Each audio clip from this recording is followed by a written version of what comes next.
আড়াল থেকে অবসরে রুবেল হোসেন একটি অধ্যায়ের সমাপ্তি। পাঠে আমি জারিয়াত। ইন্ট্রো।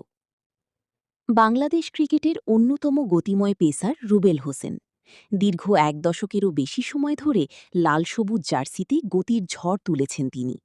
যদিও আন্তর্জাতিক ক্রিকেটের দৃশ্যপটে গত কয়েক বছর তাকে সেভাবে দেখা যায়নি, তবে আনুষ্ঠানিকভাবে বিদায় জানানোর মাধ্যমে তিনি আজ ভক্তদের স্মৃতির পাতায় স্থায়ী জায়গা করে নিয়েছেন। নীরবে নিভৃতে থাকা এই পেসার অবশেষে নিজের বর্ণিল ক্যারিয়ারের ইতি টানলেন। মূল লেখা। রুবেল হোসেনের ক্যারিয়ারের কথা উঠলেই সবার আগে চোখের সামনে ভেসে ওঠে ২০১৫ সালের ওয়ানডে বিশ্বকাপে ইংল্যান্ডের বিপক্ষে সেই অবিস্মরণীয় জয়।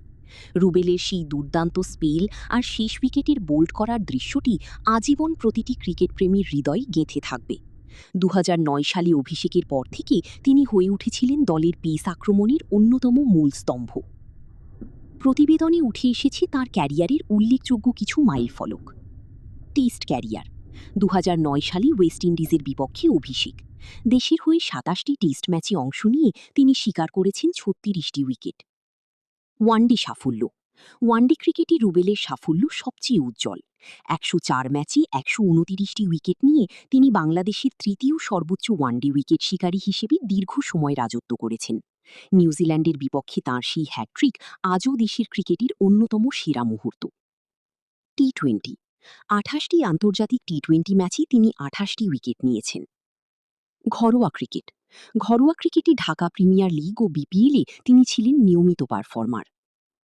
মাঠের ভিতরে আক্রমণাত্মক ভঙ্গি আর নিখুঁত ইয়র্কারের জন্য তিনি ব্যাটারদের কাছে ত্রাস ছিলেন। ইনজুরি আর ফর্মের কারণে মাঝে মধ্যে দলের বাইরে থাকতে হলেও যখনই সুযোগ পেয়েছেন নিজের সেরাটা নিংড়ে দিয়েছেন। শেষ দিকে বিসিবি ও সতীর্থদের উপস্থিতিতে তাকে যে সম্মাননা জানানো হয়েছে তা ছিল তার প্রাপ্য স্বীকৃতির একটি বহিঃপ্রকাশ।